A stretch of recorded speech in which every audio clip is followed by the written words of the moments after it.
Over the course of this project, we're going to take this guy with this up-swooped hairdo, and we're going to mask him against this completely different background in order to create this final composition, in which, as you can see, the hair has survived quite nicely, and I've gone ahead and recolored his glasses and his shirt and his suit to better match his new environment.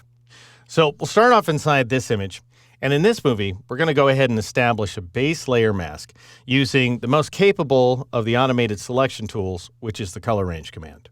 Notice that the side view layer is selected here in the Layers panel. That's the photographic image, which comes to us from the Fotolia image library, about which you can learn more and get special deals at fotolia.com/deek. I'm going to go up to the Select menu and choose Color Range. If you loaded D keys, you've got that keyboard shortcut, Control-Shift-Alt-G or Command-Shift-Option-G on the Mac. Because black is my foreground color, the Color Range command is using black as my key color for the selection. That's not what I want, so I'll go ahead and click in the background here. And notice what we're seeing inside of the mask preview. I'll go ahead and change my selection preview from none to grayscale so we can see what's going on. And notice that even though the photographic image is selected there inside the Layers panel and that text layer is not selected at all, the Color Range command is seeing the composite image, which is always what it does. So regardless of which layer is selected, Color Range sees all layers that are visible. So I'm going to cancel out of here and then turn off that text layer, which is actually text converted to a shape layer, so that we can focus on the image by itself. Now go back to the Select menu and choose the Color Range command once again. And you'll notice that when I clicked with the eyedropper, I went ahead and changed the foreground color to this light beige. So the Color Range command is now building the selection around that color. I'm going to shift drag inside of the background in order to select a larger portion of it. Now, if I switch selection preview back to grayscale so that I can see a big version of the mask, you'll notice that we're leaking the selection into the face, which is not what I want to do.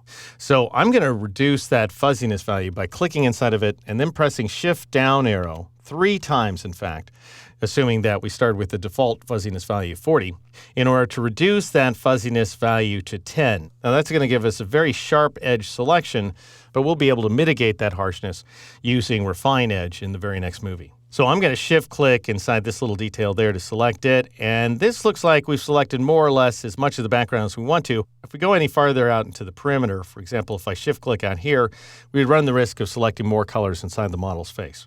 So I'll press Control-Z or Command-Z on the Mac in order to undo that change. And once you get a selection that looks more or less like the one you see here inside the video, then go ahead and turn on the Invert checkbox so that we're selecting the model and not the background, and then click OK in order to generate that selection outline. Now let's go ahead and apply the selection as a layer mask. I've already converted the photograph to an independent layer, so all I need to do is drop down to the Add Layer Mask icon at the bottom of the Layers panel and click on it.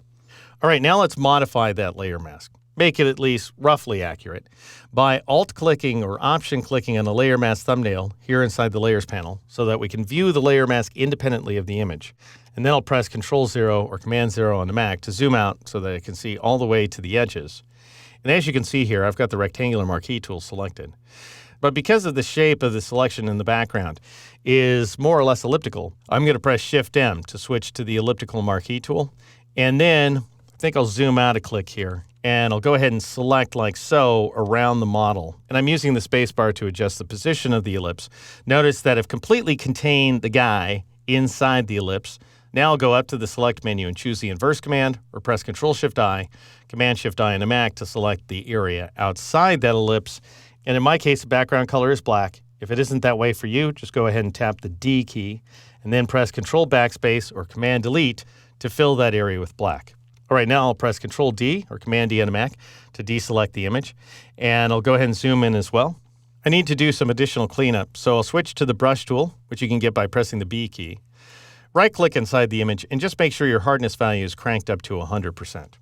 All right, now I'll press the Enter key or the Return key on the Mac to dismiss that panel, and I'll increase the size of my cursor a little bit by pressing the right bracket key, and oops, painting with the wrong color here, so I'll press Control-Z or Command-Z on the Mac and press the X key to make the foreground color black, and then I'll go ahead and paint in some of this garbage that still remains here in the background. I may have some over here as well, so just go ahead and paint around to make sure it's gone.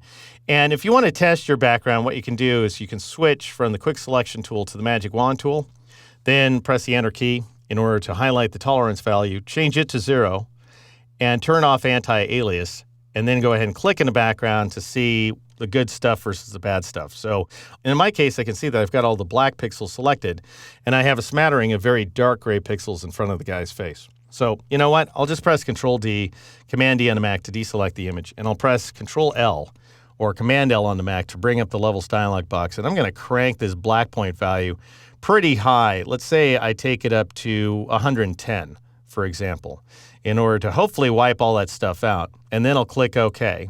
And now I'll try clicking again, and sure enough, that took care of that problem. That gives us an even more jagged selection outline. Again, that's totally okay because Refine Edge will take care of that problem. I'll press Control-D or Command-D on the Mac to deselect the image, and I'm going to go ahead and zoom in a little bit. Press the B key to switch back to the brush tool. Press the left bracket key to reduce the size of the brush and paint away some of this area here. Press the X key to switch the foreground color to white and paint away that garbage inside of his face. Now this is still pretty rough, as you can see here. I've got all kinds of stray pixels all over the place. Press the X key in order to switch the foreground color to black and paint this little area away. But I'm thinking for now that this is more or less going to take care of it for me, although I am going to increase the size of my brush, press the X key, and paint this stuff away along the rear side of the model's body. Again, take care not to paint right against an edge, or you can mess up the selection. All right, that looks pretty good to me.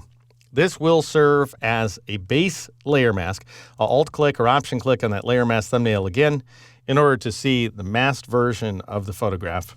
And now that we've set up a base layer mask, and it could just as easily, by the way, be a base selection outline, we're ready to perfect that mask using the Refine Edge command, which I'll introduce you to in the very next movie.